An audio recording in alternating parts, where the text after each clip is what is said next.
Donc, je vous invite à vous agenouiller, si possible, pour la prière.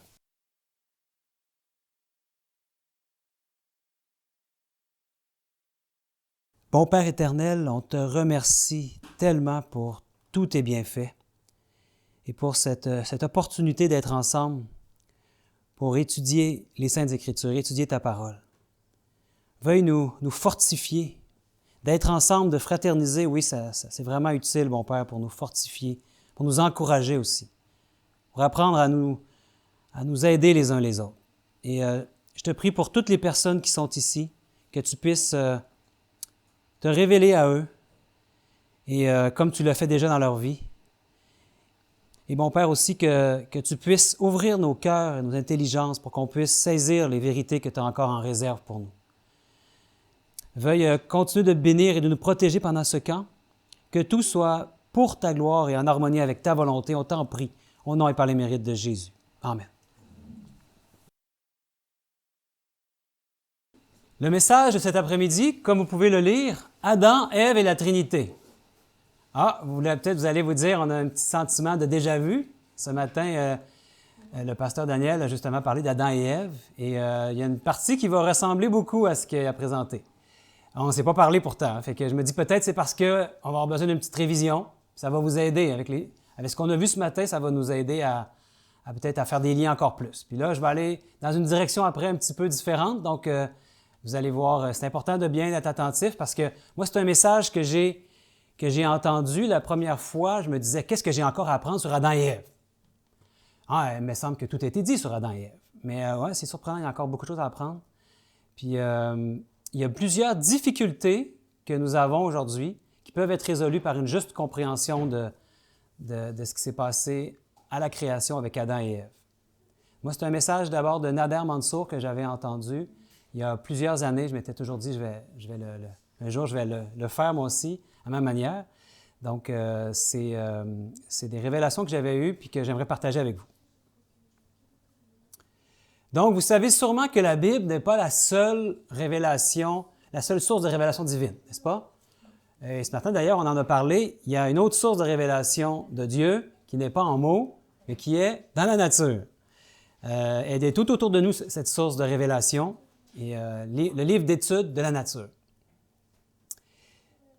Puis la création a été conçue, en fait, pour témoigner d'un créateur. Chaque fois qu'on regarde sa création, c'est un témoignage puissant pour un créateur. Dans Psaume 19, il est écrit « Les cieux racontent la gloire de Dieu et l'étendue manifeste l'œuvre de ses mains. Le jour en instruit un autre jour, la nuit en donne connaissance à une autre nuit. » Aujourd'hui, on va parler de création, Adam et Ève, mais toute la création, incluant celle d'Adam et Ève, peut nous révéler l'œuvre de ses mains et nous aider à comprendre un peu mieux Dieu. Donc, dans la Genèse, ce livre-là nous révèle un Dieu créateur. Et la nature ou la création nous donne une révélation de Dieu. Donc, il s'agit d'un double témoignage de la Bible et de la nature. Certainement, la création aujourd'hui souffre de la dégénérescence du péché. Mais les révélations ou les enseignements de Dieu sont toujours là, même si c'est dégénéré. Quand on regarde à la création de Dieu, on peut avoir encore les enseignements de Dieu. Et avec l'aide des Écritures, nous pouvons comprendre les leçons du livre de la nature.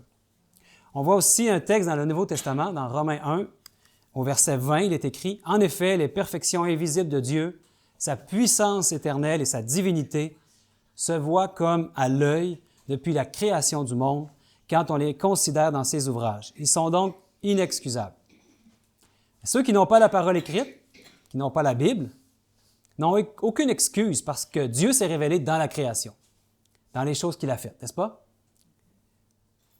Particulièrement sa puissance éternelle et sa divinité. Ce mot divinité, comme vous le savez peut-être, est souvent mal compris, mal saisi. Puis on lui donne d'autres significations que le mot, c'est pas ce qui est derrière le mot. En fait, divinité, ça veut dire nature divine. En anglais, c'est Godhead, c'est theiotes en grec. Theiotes. Ce mot divinité n'est pas le nom d'un comité. ne veut pas dire 2 ou 3 ou plus, mais il n'y a pas de valeur numérique tout simplement. Et la source de la divinité, c'est Dieu le Père, comme on le sait. Et dans l'histoire de la création, qu'on va regarder particulièrement aujourd'hui à l'histoire d'Adam et Ève, parce que de tout ce qui a été créé, qu'est-ce qui lui ressemble le plus dans tout ce qu'il a créé, dans toute la nature divine, dans tout ce qu'il a créé, qui est à sa ressemblance? Adam et Ève. Bon, on va y revenir plus en détail, mais voyons en premier ce qu'il a dit dans 1 Timothée quand il a créé l'homme. 1 Timothée 2, 13. « Car Adam a été formé le premier, Ève ensuite. » Vous êtes sûrement déjà demandé pourquoi Adam a été créé en premier, puis Ève ensuite. Puis là, ce matin, vous avez une réponse. Mais on va revenir, on va répéter un peu. Puis moi, c'était une question qui m'avait déjà interrogé, mais je n'avais pas de réponse. Je ne comprenais pas pourquoi. Mais quand j'ai commencé à étudier le sujet sur la divinité, sur la Trinité ou la non-Trinité de Dieu, alors on a des éléments pour comprendre. Donc, est-ce que Dieu aurait pu créer Adam et Ève en même temps? Il aurait certainement pu le faire. Dieu est tout-puissant, il peut faire ce qu'il veut. Il aurait pu les créer instantanément en même temps, de la même manière. Mais ce n'est pas ça qu'il a fait. Il a créé en premier Adam, puis ensuite Ève. Il doit sûrement y avoir une raison. Dieu ne fait rien sans qu'il y ait une raison. Donc, on va examiner cette raison, puisque Dieu veut sûrement nous révéler quelque chose. En fait, est-ce qu'il y a un impact pour nous aujourd'hui, qui vivons en France ou au Québec, dans mon cas, en 2023? On arrive à la fin des temps, est-ce qu'il y a quelque chose à y saisir? On va voir dans 1 Corinthiens 11, 3, ce qu'il est dit.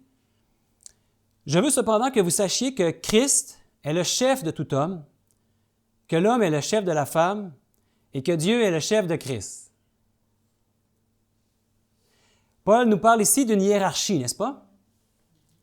Ou un leadership ou un lien d'autorité. Il y a une certaine relation qui existe entre chaque père qui est mentionné ici.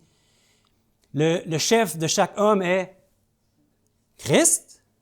Le chef de la femme est l'homme, d'après ce qu'on lit. Hein? Puis le chef de Christ, c'est qui? C'est Dieu, Dieu le Père. Donc, ça suit un principe ici qui est très significatif. Et quand Adam et Ève ont été créés, et que l'homme était le chef de la femme, c'était pour refléter une image particulière. L'image du Père et du Fils. Le Père étant le chef du Fils, selon ici la même logique qu'on peut voir, cette hiérarchie. L'homme est le chef de la femme, de la même manière que Dieu est le chef de Christ. C'est ce qu'on voit. Alors, nous aimerions comparer ces deux têtes, premièrement, Dieu le Père et l'homme. Chacun dans les paires de comparaison qu'on a ici, on peut comparer le Père et l'homme qui joue le rôle du Père dans ce couple, dans cette paire. Il occupe une relation similaire, une position similaire, je devrais dire, dans la relation. Après, on va regarder aussi la femme par rapport au Fils. Donc, la première question est pourquoi? Pourquoi l'homme a-t-il été créé pour être le chef de la femme? Bien sûr, certaines femmes n'apprécient pas ce fait pourtant biblique. Puis malheureusement, certains hommes en abusent.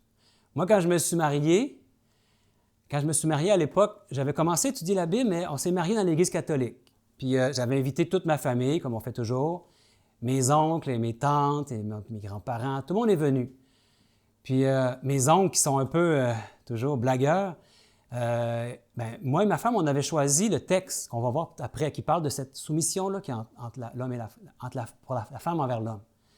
Puis là, mes oncles, hey, c'est beau, Sébastien, hein, tu sais, hein, c'est bien, tu sais, t'as compris. Puis là, j'essayais de leur expliquer ce que j'avais compris, moi, de ce texte-là. Puis c'était pas tout à fait comme eux avaient compris. Mais maintenant, avec ce qu'on va voir aujourd'hui, wow, c'est complètement différent. C'est encore beaucoup plus fort. Donc, oui, malheureusement, il y a des hommes qui abusent, et dans le cours de l'histoire de la chrétienté, il y a des hommes qui ont pris ce texte-là et ils n'ont pas compris l'esprit qui était derrière. Donc, on doit comprendre. Quelle est la raison pour laquelle Dieu a fait les choses de cette manière? Puis il y a une raison. Elle se trouve dans le même chapitre de 1 Corinthiens, chapitre 11. C'est au verset 10. C'est pourquoi la femme, à cause des anges, doit avoir sur la tête une marque de l'autorité dont elle dépend. Tu l'avais anticipé, hein? Donc, c'est facile, on a tout compris. La raison, c'est à cause des anges. Mais c'est souvent un texte incompris ici. Moi, je vous dis, j'ai souvent passé sur ce texte-là. Il y a souvent des textes de Paul, certains textes de Paul qui sont plus difficiles. On le lit, on ne saisit pas, on n'a personne pour nous révéler ce que ça veut dire. On passe à un autre verset parce qu'on n'a pas compris. Ça vous arrive, hein? Oui. Ouais. Souvent, les écrits de Paul, ça... Puis il n'explique pas en plus. Après, là, il ne continue pas en expliquant, même si on regarde le contexte, tout simplement, il dit que c'est à cause des anges. Bon. Là, on a parlé des anges hier avec le pasteur Daniel, puis aujourd'hui aussi. On commence peut-être un peu mieux à comprendre. Donc, Paul dit que la raison pour laquelle la femme a une autorité au-dessus de sa tête, et cette autorité, là, c'est qui? C'est l'homme. L'autorité qui est sur sa tête, c'est l'homme, selon ce qu'on a vu. Il nous dit que la raison pourquoi la femme a une autorité sur sa tête, c'est en raison des anges. Et on va faire une petite pause et on va réfléchir à ce verset. Quel est le lien avec l'autorité entre l'homme et la femme qui est le reflet de la relation entre Dieu et Christ? Bien, les anges du ciel, ils ont eu un problème majeur. On sait que la rébellion a commencé au ciel avec un ange qui s'appelle Lucifer. Puis lui, il a commencé à questionner certaines choses au ciel. Il a commencé à questionner pourquoi, lui, il était exclu du conseil divin entre le Père et le Fils. En fait, il a commencé à questionner la position et l'autorité du Fils. Il a commencé à faire plus même, à questionner, mais à jeter aussi le doute dans l'esprit des anges, la communauté des anges qui était au ciel, sur cette relation unique qu'entretient le Père et son Fils. Puis, qui lui permettait d'avoir accès au Père, au conseil divin, le Fils. Lucifer s'est mis à défendre la cause. J'ai l'impression d'entendre un syndicat, là, comme il est devenu le premier syndicat de l'univers. Il s'est pris à cœur de défendre la cause que tous les anges étaient aussi des fils de Dieu comme Christ. Personne n'était présent quand il a été engendré. Donc, il a commencé à mettre le doute par des questions comme « Pourquoi est-ce que Christ serait le seul à avoir cette position unique? » Sûrement une des questions qu'il a pu se poser. Puis on retrouve ce même litige dans les tentations au désert, n'est-ce pas? Quand il dit si tu es le Fils de Dieu, il essaie de mettre un doute même dans l'esprit de Jésus en tant qu'homme, pour lui mettre un doute qu'il n'était peut-être pas le Fils de Dieu. Puis là, bien, s'il voulait montrer qu'il était le Fils de Dieu, bien, il aurait pu faire des miracles pour lui-même, égoïstement. Malheureusement, ce qui est arrivé au ciel, dans cette guerre qui a vraiment commencé au ciel, le péché a commencé au ciel, bien, Lucifer, dans sa rébellion, a réussi à convaincre, vous savez combien d'anges? Le tiers. Quand la Bible utilise ce mot, le tiers, ça signifie sûrement pas 33,3%, là. Ça signifie, pas la majorité, mais quand même une bonne partie des anges. C'est ce que ça signifie. Hein? Donc, il a réussi à convaincre quand même une bonne partie des anges. Mais non pas la majorité, c'est quand même rassurant. Puis qu'est-ce qui est arrivé finalement avec Satan et les anges déchus? Ils ont été chassés du ciel. La principale raison de la révolte de Lucifer était la remise en question de la structure du gouvernement du ciel. Le Père, le Fils, le Conseil divin, il a remis en question cette chose-là. Il a mis le doute sur la relation unique entre le Père et le Fils. Et particulièrement en ce qui concerne la position du Fils, n'est-ce pas? Et même qui a été chassé du ciel. Et même si lui, il désirait être égal au Fils de Dieu et recevoir l'adoration comme Dieu lui-même, même si lui et ses anges ont été enlevés du ciel, mais il y avait toujours, ouais, ces anges et lui ont été enlevés du ciel, mais il y avait toujours le 2 tiers des anges au ciel qui se retrouvaient avec des questions dans leur esprit. Et Dieu, c'est le plus grand des pédagogues, n'est-ce pas? Il veut que les gens qui le servent en bonne compréhension et qui comprennent, qui enlèvent tous les doutes dans leur esprit.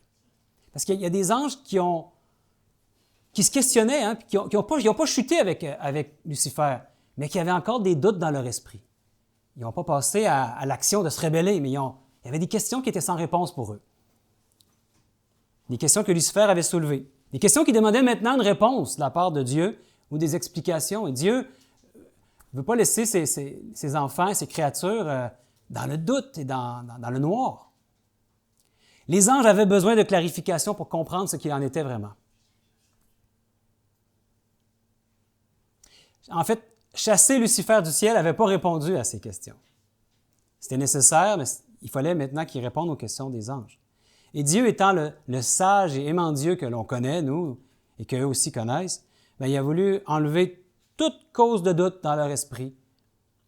Puis il a trouvé bon d'expliquer par la création d'un nouvel ordre d'êtres tout à fait unique, nous les êtres humains.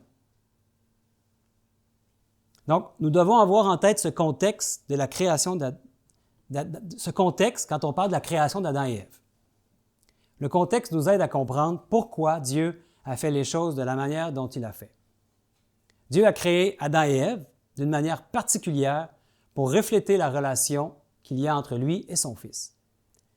Et selon Paul, la raison est à cause des anges. Amen. N'ayez pas peur de répondre. Hein? Et on va regarder le texte, le récit de la création. On va le revoir une nouvelle fois. Je suis sûr que vous l'avez déjà vu des dizaines de fois, et même ce matin. Mais dans Genèse 1, 26, il est écrit « Puis Dieu dit, faisons l'homme à notre image, à notre ressemblance, et qu'il domine sur les poissons de la mer, sur les oiseaux du ciel, sur le bétail, sur toute la terre et sur tous les reptiles qui rampent sur la terre. » Qui parle à qui ici? Bien, le Père s'adresse au Fils, n'est-ce pas? Il dit au Fils, créons l'homme à notre image. Mon image et ton image. Il parle à son Fils comme ça, hein? À notre ressemblance. Non seulement Adam ressemblera à Dieu, mais la relation entre Adam et Ève sera aussi le reflet de la relation qui existe entre le Père et le Fils. Et c'est une ressemblance physique, une ressemblance spirituelle, mais aussi une ressemblance relationnelle entre Adam et Ève. Et tout cela en raison des anges. On est en spectacle aux anges. Il faut le garder en tête. N'oubliez pas les anges. Je pense que ce week-end, on n'oublie pas les anges. Hein? En fait, les anges étaient présents partout pour observer quand il est en train de créer Adam et Ève. Sûrement, il leur a dit, venez, je veux que vous voyez ça. Ils étaient tous présents et ils regardaient la création des hommes. Ils étaient là depuis le début de notre histoire. C'est touchant, n'est-ce pas? Puis dans Genèse 1, 27, la suite nous dit « Dieu créa l'homme à son image. Il le créa à l'image de Dieu. Il créa l'homme et la femme. » Ce sont les deux, hommes et femmes, qui sont à la ressemblance de Dieu. Hein? À l'image de Dieu, homme et femme. Adam seul, est-ce qu'il aurait été suffisant pour refléter l'image de Dieu? Mais non, ici, à la ressemblance, ça prenait les deux, l'homme et la femme. Intéressant. Et dans Genèse 2, 7, un peu plus loin, l'Éternel Dieu forma de la poussière de la terre, forma l'homme, de la poussière de la terre. Il souffla dans ses narines un souffle de vie, et l'homme devint un être vivant. L'homme a été fait de deux composantes, n'est-ce pas? Exact. La poussière du sol, ça c'est la composante physique que l'on peut voir, que l'on peut toucher. Puis, il a soufflé dans ses narines un souffle de vie. Quelle est cette composante? Bien, c'est une composante spirituelle. Et le souffle de vie, bien, c'est l'Esprit de Dieu, qui est la vie. L'Esprit, c'est la vie.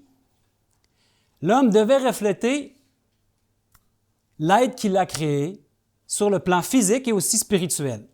Un être physique rempli du souffle de vie, et l'union des deux constitue une âme vivante. Un être vivant. Et le nom d'Adam est le nom de toute la race humaine. Ça veut dire homme ou être humain. Dans le livre Éducation de Mme White, il est écrit « Quand Adam sortit des mains de son Créateur, il lui ressemblait physiquement, mentalement et spirituellement. Dieu créa l'homme à son image. L'homme a été fait pour ressembler à Dieu, non seulement mentalement et spirituellement, mais ce qu'on voit ici, c'est, même physiquement, ça vous surprend peut-être, moi ça me surprend, mais c'est ce qu'il dit. Donc un jour, on va en apprendre sûrement plus, mais Dieu a créé vraiment à ce point-là l'homme à son image, physiquement, mentalement et spirituellement. Et là, les anges, ils devaient regarder à Adam et se dire, il ressemble à Dieu, n'est-ce pas? Il agit comme Dieu. Il a été créé à l'image de Dieu, à la ressemblance de Dieu. Dieu n'est pas seulement un esprit, vous savez, mais il est aussi un être physique, et Adam lui ressemble. C'est ce qu'on peut apprendre ici. En fait, il n'y a aucune autre créature dans tout ce que Dieu a fait qui a été fait à l'image de Dieu. Et Adam devait refléter quelle position? Celle du Père, celle de Dieu le Père.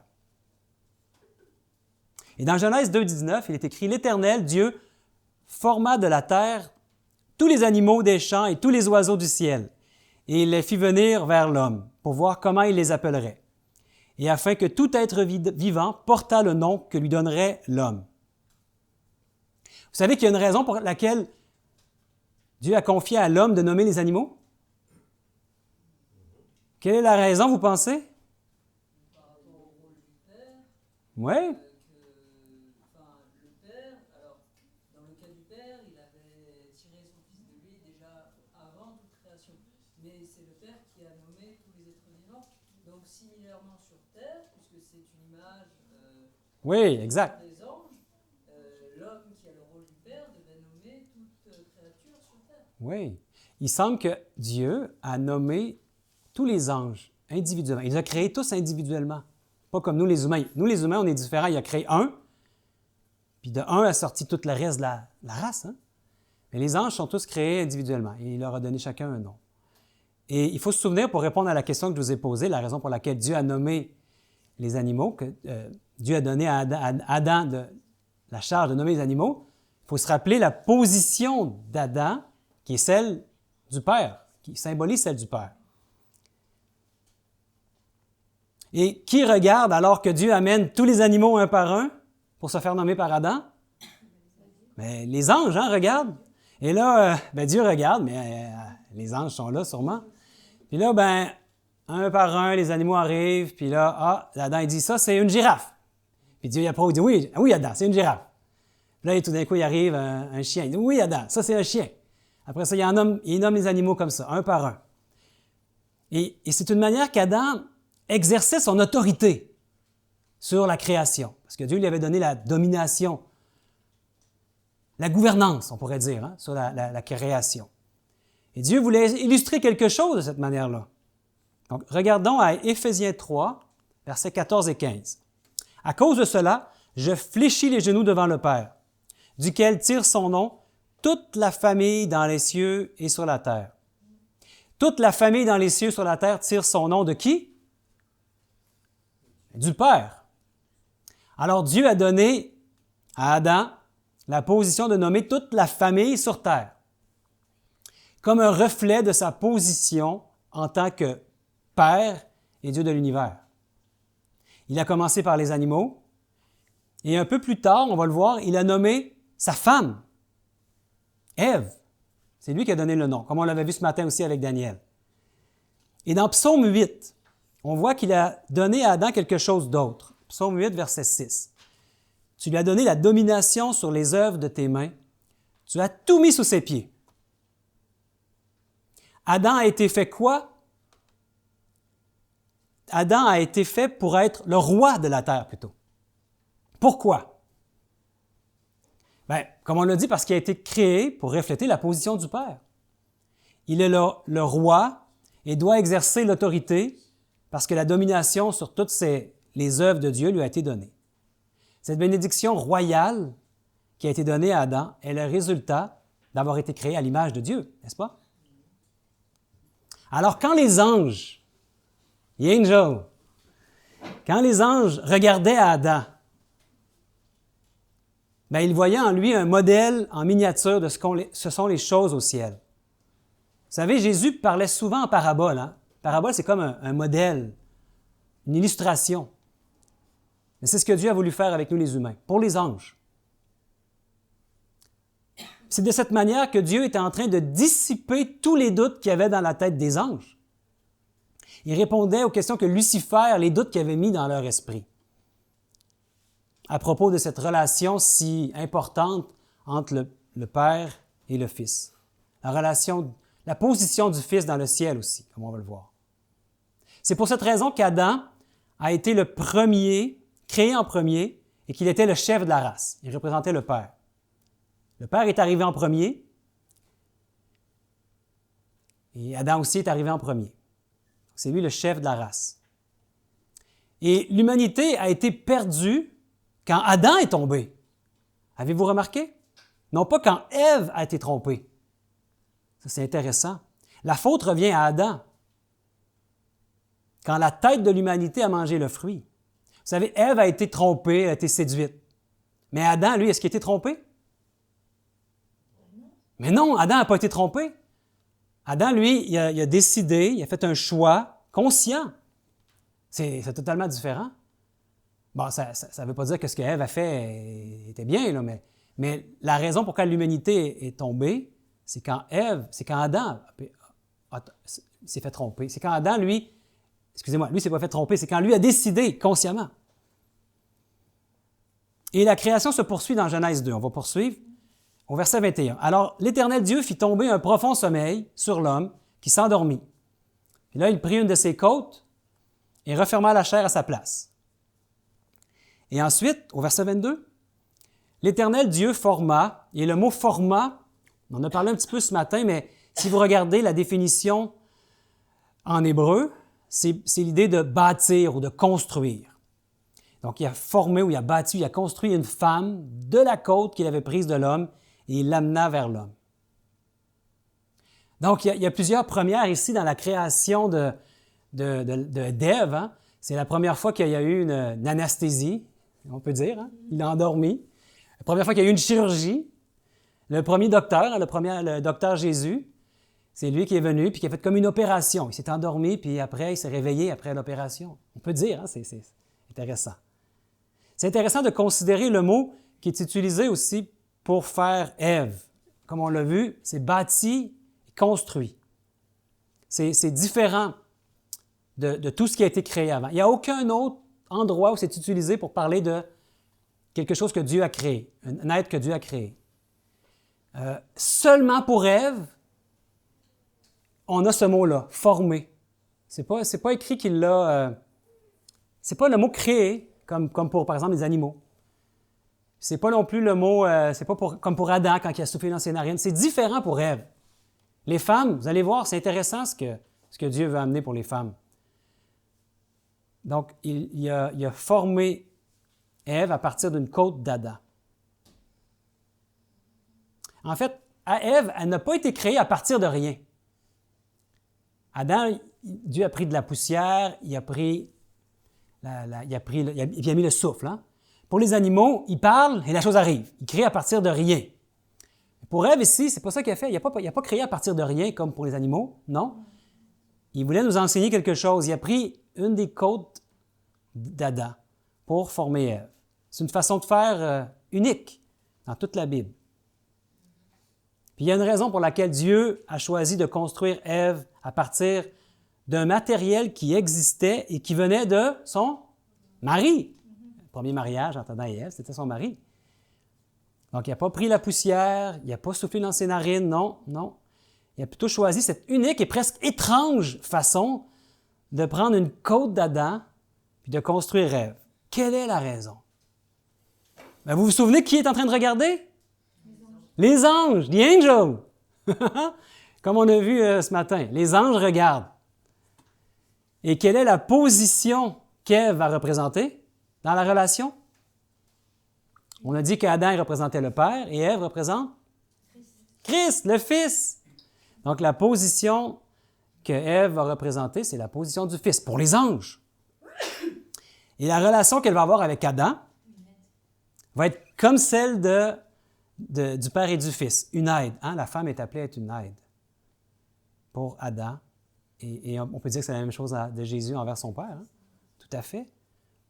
Donc, la raison pour laquelle Ève, elle est venue à l'existence était pour être un reflet du Fils de Dieu. Hey, c'est pas banal.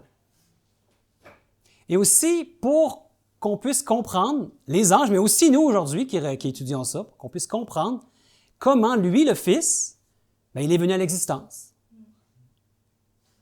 Il a été engendré. On a de la difficulté à comprendre ça. Imaginez-vous les anges. Ils n'étaient pas présents quand Dieu a engendré son Fils. En fait, on le sait parce que dans Proverbes, chapitre 8, on voit que tout a été créé par le Fils. Le Père est la source de tout. C'est le Fils. Il était l'architecte de la création. Ils étaient les deux ensemble. Donc, avant qu'aucun ange soit créé, le Fils était déjà là. Il avait été engendré, nous dit la Bible. Il est sorti du Père. Donc, il faut garder en tête qu'il s'agit juste d'un modèle, hein, à petite échelle. Vous savez, quand Jésus faisait des paraboles, si on va trop loin avec les paraboles, puis qu'on leur fait dire, on va dans le littéral, on fait fausse route. Parce qu'on n'est pas en train de dire que Jésus, c'est une femme, là, ici. On comprend que c'est la relation entre les deux qui est importante. Parce que Jésus lui-même fait la relation, et Paul aussi, entre l'Église et son Père, entre lui, l'Église, et son Père. Bon, on comprend, il y a une relation ici, mais il ne faut pas aller trop loin. Parce qu'on pourrait arriver avec des fausses conclusions. Donc, c'est une image, ce n'est pas identique. Mais ça donne quand même un enseignement, vous êtes d'accord? La suite, Genèse 2, 23. Et l'homme dit, voici cette fois celle qui est os de mes os, et chair de ma chair. On l'appellera femme, parce qu'elle a été prise de l'homme. Adam a nommé Ève. Et il a dit que sa nature était égale à la sienne. Os de mes os, eau de mes os, chair de ma chair. Ça veut dire qu'elle est comme lui, elle est égale. Même nature. Et même s'il est arrivé après lui, n'est-ce pas? Intéressant, vous ne trouvez pas? Elle est arrivée après Adam, elle est sortie de lui, mais pourtant, elle possède la même nature que lui. Elle est sortie de lui. Je veux dire, quand ma femme a eu des enfants, est-ce qu'ils avaient la même nature que moi et ma femme? Ben oui, hein, ce sont des êtres humains. Et c'est la même chose pour le Fils envers son Père qui est engendré et aussi pour Ève envers Adam, elle est sortie de lui. Elle possède la même nature que lui. Et ça, c'est un reflet de la position du Fils dans le ciel. Les anges étaient en train de regarder tout ce qui se faisait là, ils étaient en train d'apprendre de la relation divine entre le Père et le Fils. Voyons comment le Fils comment il est décrit dans les Proverbes, ce que je vous parlais tantôt. Donc, il nous parle du Fils sous le titre de la sagesse. Je suis certain que vous connaissez ces versets, mais revoyons-les. Proverbes 8, 24 et 25. « Je fus enfanté » ou « engendré », « mis au monde », c'est ça que ça veut dire. « Quand il n'y avait point d'abîme, point de source chargée d'eau, avant que les montagnes soient affermies, avant que les collines existent, je fus enfanté, engendré. » Jésus a été mis au monde, engendré, enfanté, et non pas créé. Hein? En anglais, c'est brought forth, ou sorti de. Et qu'en est-il d'Ève? Elle a été formée ou mise au monde à partir d'Adam. Elle est sortie de lui. Il y a une raison pour laquelle Dieu a fait Ève de la manière qu'il l'a faite. Si vous ne connaissez pas que Christ est le Fils engendré de Dieu, bien, vous regardez ce qui s'est passé là, puis vous êtes dans un mystère complet, hein? Vous êtes d'accord? On ne peut pas saisir. Non, mais c'est pour ça que Dieu a fait Ève comme il l'a fait. Mais si on comprend la position du Fils, qui est le reflet de la gloire de Dieu, et l'empreinte de sa personne, comme on le voit dans Hébreu, et étant sorti du Père, il a la même nature que lui. Tout comme Ève, qui avait la même nature qu'Adam. Même si elle est venue à l'existence après Adam. Tout comme le Fils de Dieu, qui est venu à l'existence après le Père. Plusieurs ont un problème avec ça. Mais quand on étudie la création, comme les anges, tous les doutes s'en vont. Vous voyez, venir après, comme Ève, ça ne signifie pas une position moins élevée en ce qui touche la nature. Tu as la nature humaine ou tu ne l'as pas. Ils ne sont pas tout à fait identiques. Dieu les a créés quand même différemment, mais ils ont la même nature, la même race, mais la nature humaine. C'est la même chose pour le Fils envers le Père. Il y en a qui se disent que pour être égal au Père, le Fils doit avoir exactement le même âge et aucun commencement. Mais ce n'est pas ce que Dieu veut nous enseigner avec cette histoire d'Adam et Ève, par cette histoire de la création d'Adam et Ève, n'est-ce pas? Il nous montre qu'un être peut sortir d'un autre après et pourtant avoir la même nature. Et pour le confirmer, Dieu les a mariés. Ah, le mariage vient maintenant. Genèse 2, au verset 24.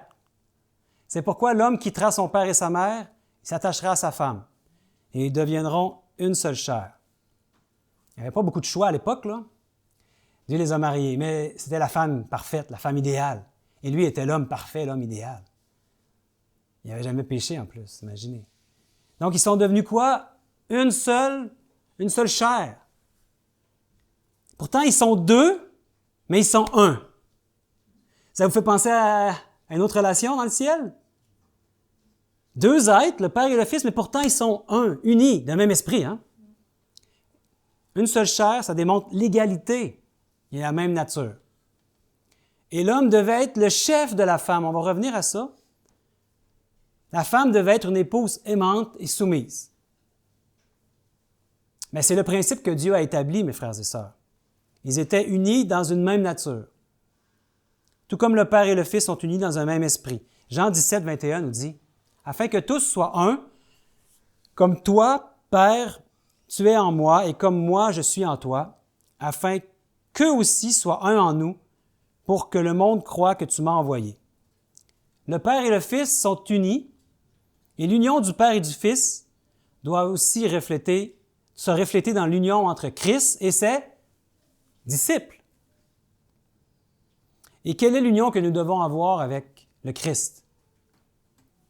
Dans 1 Corinthiens 6, au verset 17, il est dit, « Mais celui qui s'attache au Seigneur est avec lui un seul esprit. » Quand nous sommes unis avec le Seigneur, nous sommes avec lui un seul, quoi? Un seul esprit. Sur le plan spirituel, nous devenons un avec lui. L'union qu'il a avec ses disciples est un reflet de l'union que lui a avec son Père. En d'autres mots, le Père et le Fils sont un esprit. C'est de cette manière que nous sommes en Christ, par l'Esprit. Et sa vie devient notre vie. Ses pensées deviennent nos pensées. Et c'est ça que ça signifie en fait, l'Esprit. Et le problème vient d'une mauvaise compréhension de l'esprit. Si on pense à l'esprit comme étant une personne, alors des versets comme celui-ci, ils perdent complètement leur sens. Vous me suivez? Comment pourrait-on être un seul esprit avec le Seigneur si l'esprit est une autre personne? Pensez-y. Mais si on comprend l'enseignement de la Bible, qui nous dit que l'esprit est la vie, alors on comprend que c'est sa vie, son esprit qui est en nous, qui imprègne notre esprit à nous, nos pensées. On vient qu'à avoir la même pensée que lui. Et Dieu a créé Adam et Ève pour être une même chair afin de refléter comment lui et son fils sont unis ensemble. Genèse 3.20 nous dit « Adam donna à sa femme le nom d'Ève, qu'elle a été la mère de tous les vivants. » Ève a été la mère de tous les vivants. Elle est notre mère à nous. Et Ève représente quelle position? Le Fils, Christ, n'est-ce pas? Donc, la tête de l'Église. Tout autre être humain, après Adam et Ève, allait venir d'Ève. Adam et Ève ont eu une rencontre spéciale, et par l'intermédiaire direct d'Ève, un nouvel être est né. Un nouvel être a été engendré. Et là, les anges continuent à regarder. Hein? C'est formidable, ils apprennent. On est comme un livre d'études pour eux. Moi, je n'avais jamais réfléchi à ça comme ça avant de voir ce message-là, qu'on est un livre d'études pour les anges dans le ciel. Donc, tout ce qu'on dit là, tout ce qu'on voit là, c'est le reflet de quoi au ciel? Tout ce qui a été fait au ciel a été fait par qui? Par le Fils. C'est pour ça que les êtres humains qui ont sorti ensuite sont sortis d'Ève, qui représente la position du Fils. Le Père et le Fils se sont rencontrés et par l'intermédiaire direct du Fils, la vie a été créée. C'est ce qu'on peut voir quand on a lu tantôt dans Proverbe 8. Hein?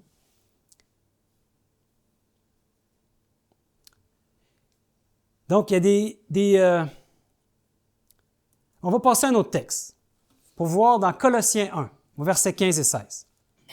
Il est dit, « Il est l'image du Dieu invisible, le premier-né de toute la création. Car en lui ont été créées toutes les choses qui sont dans les cieux et sur la terre, les visibles, les invisibles, trône, dignité, domination, autorité. Tout a été créé par lui et pour lui.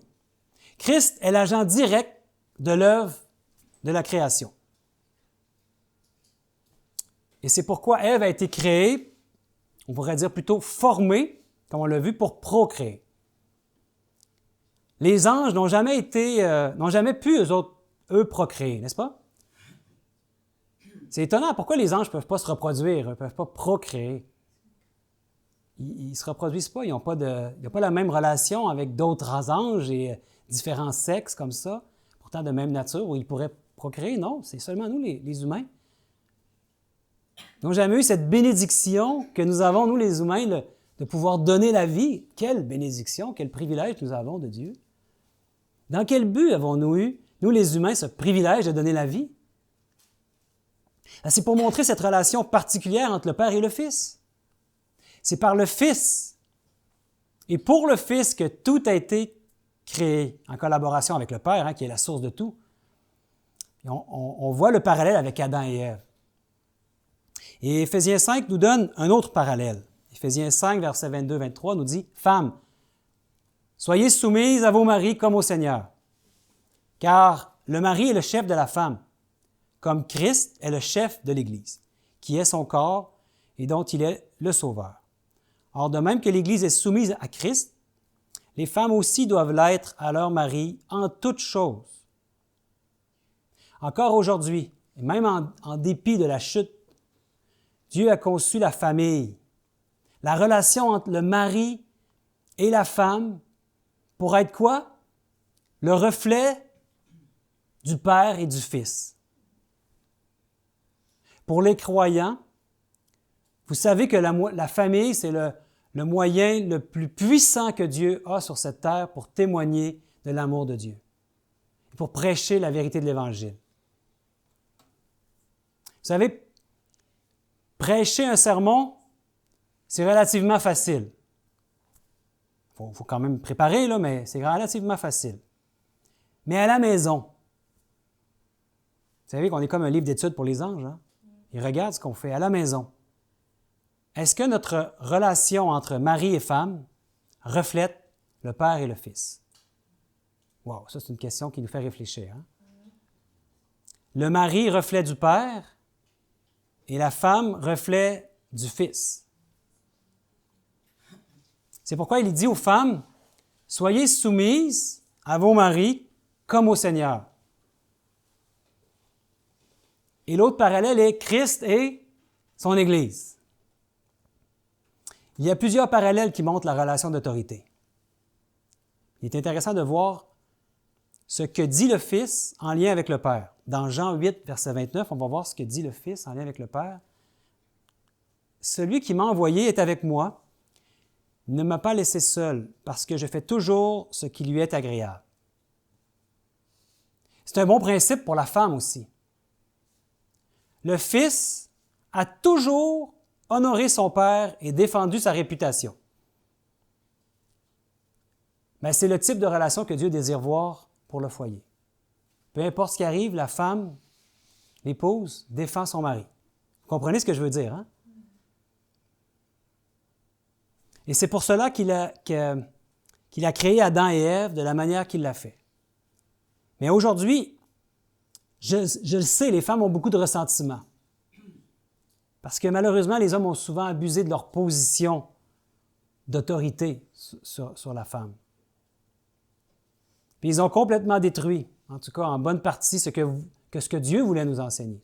Ils ont perverti cette relation idéale, en tout cas que Jésus nous parle, que Dieu aimerait bien que les anges puissent voir dans nos foyers. Le péché a mis une tension dans cette merveilleuse relation que Dieu avait conçue. Vous savez, le Fils, est-ce qu'il y a un problème pour lui d'être soumis à son Père? Mais non, hein? Parce que c'est dans le contexte de l'amour. Pourtant, le Père dit que le Fils est rendu égal à lui.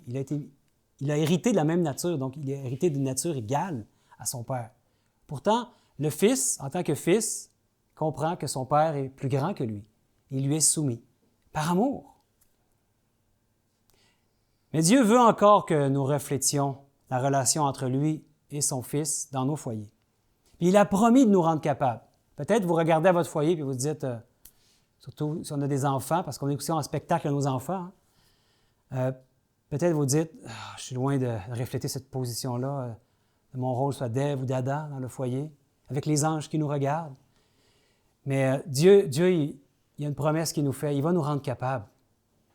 Il va le faire dans notre foyer. Mais on doit comprendre l'objectif de ce qu'il a fait. Il n'a pas simplement dit arbitrairement, bien, je veux que l'homme soit le patron. Mais il doit représenter le Père. Le mari, lui, il ne s'en sort pas juste en ayant l'autorité, puis en ayant sa femme qui est soumise, puis qu'il lui demande de tout faire, puis elle le fait, puis c'est pas comme ça que ça fonctionne, hein? Parce que le Père, c'est quoi sa relation avec le Fils? Mais il aime le Fils. Et il lui a tout donné. Il a tout donné à son Fils. En fait, il a la même nature que lui. Il a tout hérité. Il le traite comme même un égal, malgré que c'est son Fils qui est arrivé après. Le Père aime le Fils. Mais Namouette nous dit que c'est même ce qu'il y a de plus précieux au ciel. Qu'est-ce qu'on aurait de plus précieux qu'un Fils? Puis Dieu, c'est pour dire comment il nous aime, nous, parce qu'il a constaté à donner ce qu'il y avait de plus précieux dans le ciel pour nous sauver. Amen. Oui, le Fils aime le Père. Et selon Jean 8, est-ce que j'ai mis un autre verset ici? Non. Selon Jean 8, il fait toujours ce qui lui est agréable, le Fils. Est-ce qu'on peut penser que ça pourrait être la même chose de la femme envers son mari? Mais je sais que certaines femmes ont de la difficulté avec cette idée. Puis aujourd'hui, on le sait, il y a eu un mouvement très fort féministe, etc. Puis les femmes se sont émancipées, elles veulent prendre leur place. Mais la Bible nous enseigne de revenir à la base, puis à avoir une relation homme-femme qui reflète le ciel, en fait. C'est pas rien, hein? La femme reflète la position du Fils. Donc, ce principe biblique de la position de l'homme et de la femme, c'est un principe qui est basé sur l'amour. L'homme aime la femme comme si c'était même plus que son propre corps. Hein? Et il est prêt même à donner sa vie pour sa femme et sa famille. C'est ça la position du Père. Jean 3, 35, on va aller le voir pour voir ce que fait le Père avec son autorité. Est-ce un Père dur? Messieurs, les pères ici, ou les maris, est-ce que c'est un Père dur qui abuse de son autorité? Voyons ce que nous dit Jean 3, 35. Le Père aime le Fils, et il a remis toutes choses entre ses mains. Merveilleux. Ici, on peut voir la relation entre l'homme et la femme. Ça sert d'exemple aux anges, mais maintenant, ça sert d'exemple à nous aussi, d'illustration pour qu'on puisse comprendre cette relation qu'on devrait avoir dans un couple. L'homme devrait être le pourvoyeur et s'assurer que sa femme ne manque de rien. Les femmes, on le dit souvent dans les études qui se font sur le couple, la femme elle a besoin, elle, de quoi? De stabilité, de sécurité. Et l'homme, lui, est le pourvoyeur et celui qui doit s'assurer que sa femme ne manque de rien. Et la soumission aimante de la femme est ce qui établit son autorité. Imaginez-vous que la femme honore pas son mari, mais on vient briser ce qui est le reflet de Dieu au ciel, et du Père et du Fils. Mais si si la femme a une soumission aimante envers son mari, bien, ça établit son autorité car elle reconnaît ainsi le rôle que Dieu lui donne pour refléter la position du Fils. C'est extraordinaire.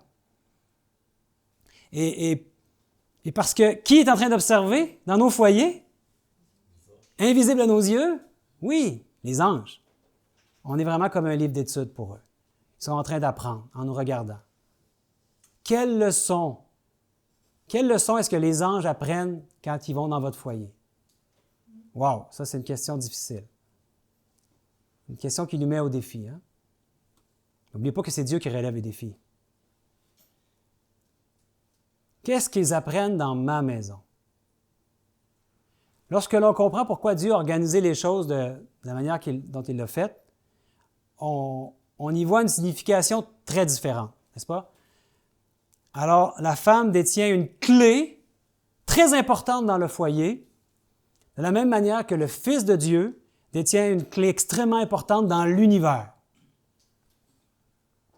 Alors, l'homme est le chef de la femme, tout comme Christ est le chef de l'Église. Il est la tête de l'Église. Et il dirige encore son Église aujourd'hui, le Christ. Il n'a pas donné sa tâche à quelqu'un d'autre. Il dirige par son esprit, et comme on l'a vu au travers du ministère des anges.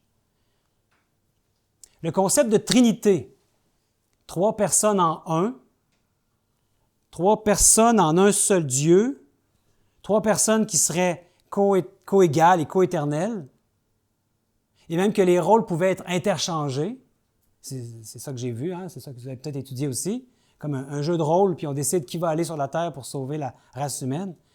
Ce faux concept de Trinité amène aujourd'hui à un grand débat dans l'Église à plein de sujets. Et d'ailleurs, il y a un des sujets qui est celui qui a eu lieu à la conférence générale, pas la dernière qui vient d'avoir lieu, je pense, il y en a une qui a eu lieu dernièrement, hein, la conférence générale des Adventistes, nominale, mais celle d'avant, il y avait eu un grand débat, vous savez sur quoi? L'ordination des femmes comme pasteurs. Mais si on comprend bien ce qu'on a étudié aujourd'hui, bien, il n'y a pas de débat à y avoir.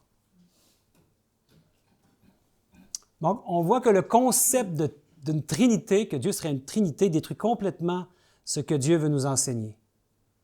Seul le Fils pouvait nous racheter et devenir notre médiateur. On ne peut pas interchanger les rôles.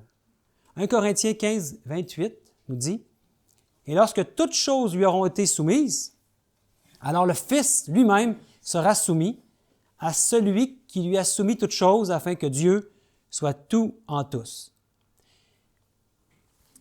Il est écrit que le Fils sera soumis à qui? À son Père, à Dieu le Père. Amen. Et pour combien de temps? Pour toujours. Il n'y aura pas de fin à ça.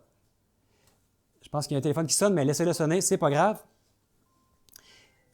Donc, le Fils va être soumis au Père pour toujours et toujours. Est-ce qu'il l'a été également avant? On a eu un certain débat avec un frère dans notre Église aussi qui ne voyait pas ça, mais le Fils, en tant que Fils, est soumis à son Père depuis toujours, et il va l'être aussi pour toujours, soumis à son Père. Même s'il a la même nature que lui, il est quand même soumis à son Père. Vous savez, moi j'ai un fils, mon fils aîné, Marc. Il a la même nature que moi. Il est un être humain, 2 pattes, 2 jambes, 2 bras comme moi. Mais pourtant, il sait que c'est moi son Père. Il ne serait pas là si je n'étais pas là. Hein? Et donc, il est soumis envers moi. En tout cas, il devrait être soumis envers moi comme un père. Et quand je lui parle, je lui donne des conseils, il devrait m'écouter. Bon, malheureusement, il ne m'écoute pas toujours. Là. Mais dans la logique des choses, il devrait m'écouter. Il devrait être soumis à son Père. Et c'est de cette manière-là que le Fils, Jésus, est soumis à son Père. Parce que c'est son Père. Et il dit, mon Père est plus grand que moi. Sûrement le Fils admire son Père. Ça doit être formidable, la relation entre les deux. On va en avoir pour l'éternité à apprendre sur cette merveilleuse relation. On va avoir tellement de questions à leur poser. Surtout que Jésus, il va être avec nous sur la nouvelle terre. Hein? J'ai hâte, moi, de lui faire un gros câlin et de lui poser toutes mes questions. Il va trouver que j'en ai beaucoup. Je suis sûr que vous en avez plein aussi. Donc, ça a toujours été le cas. Jésus a toujours été, le Fils a toujours été soumis en son Père. Hein? Et quelle est la raison pour laquelle il est soumis à son Père? On vient de le dire, parce qu'il a été engendré, il est sorti du Père. Et la source du Fils est Dieu le Père. Vous savez, le Fils le sait, lui, mieux que nous. Pour lui, il n'y avait pas de doute. La création de la manière qu'il le fait entre Adam et Ève, c'est pour nous, mais c'est surtout pour les anges, comme on l'a vu. Hein? Pour le Fils, il n'y a aucun problème, lui, d'honorer son Père. Il connaît sa position. Alors, il honore son Père. Et il est soumis à son Père. Non pas comme étant inférieur, mais parce que son Père est le seul vrai Dieu et la source de tout. Il reconnaît que lui est sorti du Père, même la source de... Il a été engendré, il le reconnaît. Et dans cette relation, le Fils est le guide ou l'enseignant pour tous les êtres de l'univers, pour comprendre comment être relié au Père. C'est lui qui nous aide à comprendre comment être relié au Père. Il est dans le canal de connexion qu'on a vu, de communication. Donc, ils apprennent en regardant au Fils. Ils apprennent à se soumettre au Père en regardant la soumission de son Fils envers lui. C'est beau, hein? Quand ils regardent la soumission du Fils envers le Père, bien, ils apprennent à se soumettre eux aussi au Père. Et le Fils, il y en a un qui pourrait réclamer de ne pas être soumis au Père, hein, avec sa nature qu'il a, ce serait bien lui, mais non, il reconnaît sa position de Fils. Et ça, c'est quelque chose que les anges et toutes les créatures du ciel peuvent regarder et comprendre, et aussi se soumettre au Père. Lucifer est celui qui a arrêté de regarder au Fils et qui a remis en question ce système basé sur une obéissance par amour, par agapé, hein, un amour inconditionnel. Regardons comment se termine le récit de la création d'Adam et Ève. À Genèse 1, 31. Il est écrit « Dieu vit tout ce qu'il avait fait, et voici, cela était très bon. Ainsi, il y eut un soir, il y eut un matin, ce fut le 6e jour. » Pourquoi Dieu dit-il que c'était très bon? Et c'est seulement quand Adam et Ève ont été créés et après formés, hein, que c'était très bon. Maintenant, nous avons une image à petite échelle du ciel. Adam et Ève, symbolisant le Père et le Fils, et dominant sur le royaume créé pour eux. Et la domination ne devait pas être une domination autoritaire. Et non pas une domination autoritaire du mari sur la femme, mais une domination basée sur l'amour. Un amour qui pourvoit pour l'autre et une soumission aimante de la femme envers son mari. Reconnaissant que nous sommes un enseignement pour les anges dans tout cela.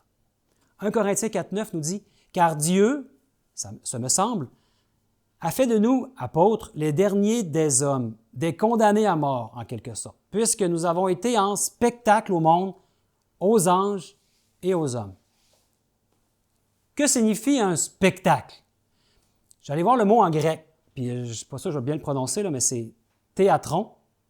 Ça vient de quel mot vous pensez? Théâtre, exact. Et c'est vraiment la première signification du mot théâtre. Donc c'est comme si on est un théâtre en spectacle aux anges et aux hommes aussi, hein? Parce que nous aussi on doit saisir. Mais on est comme un théâtre pour les anges.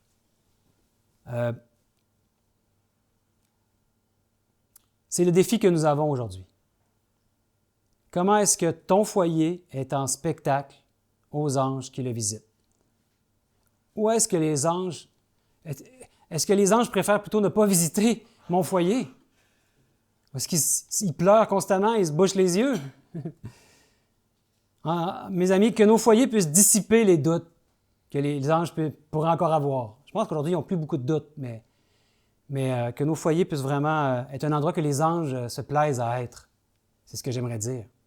Et dans Luc 20, 34-36, je pense que c'est mon dernier texte, mon dernier texte aujourd'hui, donc merci pour votre patience et votre éveil. Luc 20, 34-36, Jésus leur répondit, « Les enfants de ce siècle prennent des femmes et des maris, mais ceux qui seront trouvés dignes d'avoir part au siècle à venir et à la résurrection des morts ne prendront ni femme ni mari, car ils ne pourront plus mourir, parce qu'ils seront semblables aux anges, et qu'ils seront fils de Dieu, étant fils de la résurrection. » lorsque nous serons au ciel, les leçons que la famille devait enseigner auront été apprises, autant aux anges qu'aux hommes, n'est-ce pas? J'espère qu'elles auront été apprises, parce que là, on va être rendu au ciel. Donc Jésus nous dit que le modèle du ciel en miniature qui existe entre le mari et la femme n'aura plus lieu d'être. Vous êtes d'accord avec moi? Dans les siècles éternels, ça ne sera plus comme sur cette terre. Puisque l'enseignement, le livre d'études que nous sommes pour les anges, il va avoir été compris par tous. Il n'y aura plus de doute, autant pour nous que pour les anges. Il va y avoir une fin, une étude à un moment donné, elle se termine, n'est-ce pas? Donc ça va être la fin de l'enseignement que Dieu voulait donner. Il n'y aura plus jamais de questions pour toute la suite de l'éternité, ni de doute en ce qui concerne le Père et le Fils. Mais n'ayez crainte. Peut-être vous vous dites, « Ah, moi j'aurais aimé ça, continuer à avoir un mari ou une femme. » Mais il ne faut pas avoir de crainte, parce que Dieu, ce qui nous prépare, c'est un monde formidable, au-delà de ce qu'on pourrait imaginer. On est sur la terre, hein, puis on pense comme des terriens. On est habitué à un monde comme mari et femme, etc., mais est-ce que ça va être au ciel? On n'en a pas idée. Jésus, il ne pouvait pas trop expliquer parce que c'était impossible pour eux de comprendre. Donc, il a quand même dit ces choses-là. Aujourd'hui, je pense qu'on peut saisir que la raison pourquoi il a dit qu'on ne prendrait plus des maris et des femmes, c'est parce qu'on n'aura plus besoin. On n'aura plus besoin d'enseigner aux anges. Ça va être terminé, ça, ce livre d'études-là. En fait, on va être tous être une grande famille. C'est pas merveilleux ici au camp comment on est une grande famille? J'entendais mon frère Pascal tantôt. J'ai appris qu'il ne faut pas dire tantôt en français de France. On dit quoi donc? On dit plus tôt. Oui, c'est ça. Plus tôt, je l'ai entendu nous dire à quel point c'était merveilleux qu'on soit comme il se sent comme en famille ici. Il avait hâte d'arriver, d'être avec nous, d'être avec ses frères et sœurs. On s'appelle frères et sœurs. Hein, on est une famille. Puis moi, même si je ne vous connais pas depuis très longtemps, quelques jours seulement, j'avais rencontré personne, seulement Marlin au téléphone un petit peu. Mais je me sens comme en famille avec vous. J'aimerais vous le dire. Puis d'ailleurs, les gens de l'Église à Québec qui sont réunis aujourd'hui, je vais leur faire un petit vidéo tantôt pour leur montrer où je suis. Ils sont en esprit avec nous. Hein. Ils ont hâte de voir les photos. Ils ont hâte de vous voir, Marlin et sa femme et ses enfants au camp meeting cet été. Ils vont venir au Québec. Et on dirait que quand on a le même esprit dans le Seigneur, on connecte comme des frères et sœurs, une famille. Mais ça va être comme ça au ciel. Au-delà même de nos aspirations les plus grandes, les plus folles, le paradis merveilleux. Mais vous êtes d'accord que si on croit en la Trinité, l'histoire d'Adam et Ève qu'on a vue aujourd'hui, ça demeure complètement incompréhensible. Aucune chance de comprendre ça. Et là, ça devient mystérieux, puis ça devient que même cette histoire-là devient comme un mythe. Ça n'a comme pas de sens. Il y a des choses trop bizarres là-dedans. Ça devient comme une histoire pour les enfants seulement. Puis même plusieurs chrétiens viennent qui n'en ont même plus croire à cette histoire-là. Et ce n'est pas une histoire, c'est vraiment comme ça qu'on a été créés et formés. En fait, l'histoire d'Adam et Ève est même incompatible avec la Trinité. Dans l'Église, on nous a longtemps enseigné que 3 égale 1, ou 1 égale 3, hein, ça peut être un ou l'autre. Mais à l'école, si vous prenez ce genre de mathématiques, vous n'irez pas très loin. Vous allez échouer vos cours, hein? Quand le Père et le Fils ont fait Adam et Ève, ils ont créé combien d'êtres? 2, non pas 3. Ça aussi, c'est un bel enseignement. Ils en ont créé 2.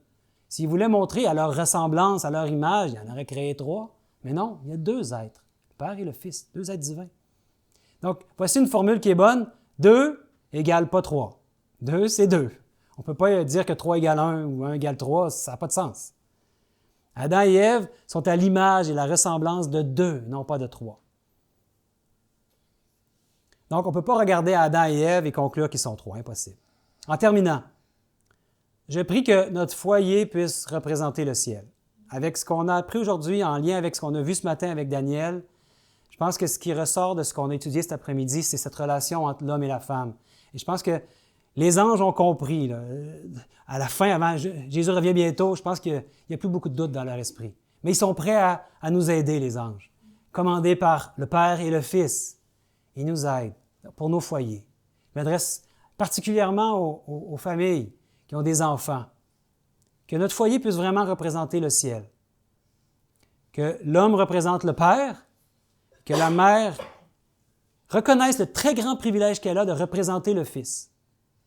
Vous savez, le fils est soumis à son père, dans une soumission aimante, parce que le père n'abuse pas de sa position. Et si ça se passe comme ça dans un couple, bien, la femme n'aura pas de problème à être soumise à son mari. Et quand il arrive des fois des petits conflits, mais si la femme comprend sa position, puis elle s'incline joyeusement, parce qu'à un moment donné, il faut trancher, il faut aller quelque part, bien, il n'y aura pas de problème. On va avoir une seule direction. Puis ça va être pour le mieux parce que le père qui lit la Bible, qui a une relation avec Dieu, qui est sur le bon canal, comme on dit, bien, il ne va pas emmener la femme dans une mauvaise direction. Ça va être merveilleux pour la famille. Peut-être vous me dites, c'est une famille utopique, ça n'existe pas aujourd'hui. Mais c'est à ça que Dieu veut qu'on revienne. Et nous qui comprenons le message et qu'il n'y a plus rien de scellé et qu'on a la révélation complète, en plus des écrits de l'Esprit de prophétie, bien, prions pour que Dieu puisse accomplir ça dans nos foyers. Et vous allez voir que le foyer, en tout cas, moi j'aspire à ça aussi avec mon propre foyer, hein, avec mon épouse. Donc, il y a seulement un seul fils engendré de Dieu, et un seul fils engendré, et Dieu a choisi la femme pour le représenter dans le foyer. C'est un honneur, un privilège pour la femme. Prions, mes frères et sœurs, en terminant, pour que les familles puissent dignement représenter l'amour du Père et de son Fils unique engendré. C'est ma prière. Amen. Et on peut prier pour ça maintenant, si vous voulez vous agenouiller avec moi.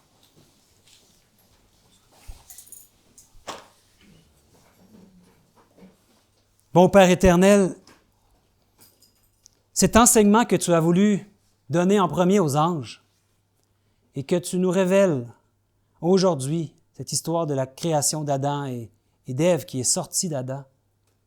Bon Père, permets qu'on puisse saisir cette relation que tu as avec ton Fils. Et qu'on puisse, dans un couple, dans nos familles, comprendre la position que tu as pour nous. Parce que nous sommes en spectacle aux anges et aux hommes. Et bon Père, tu nous as donné la manière pour que nos foyers puissent fonctionner harmonieusement et être un témoignage puissant de ton amour. Et un témoignage puissant de cette relation merveilleuse qu'il y a au ciel entre le Père et le Fils. Bon Père, je sais que c'est un défi pour les familles. Peut-être c'est dur à entendre, c'est difficile à accepter. Mais je sais, bon Père, que tu peux faire des miracles pour nos familles. Et je te prie, bon Père, que tu puisses faire une réforme dans les familles chrétiennes et nous amener vraiment à saisir ce que tu veux pour les familles et qu'ils puissent vraiment être des témoignages puissants de ton amour. Je t'en prie, bon Père, au nom et par les mérites de Jésus. Amen. Amen. Amen. Que Dieu vous bénisse.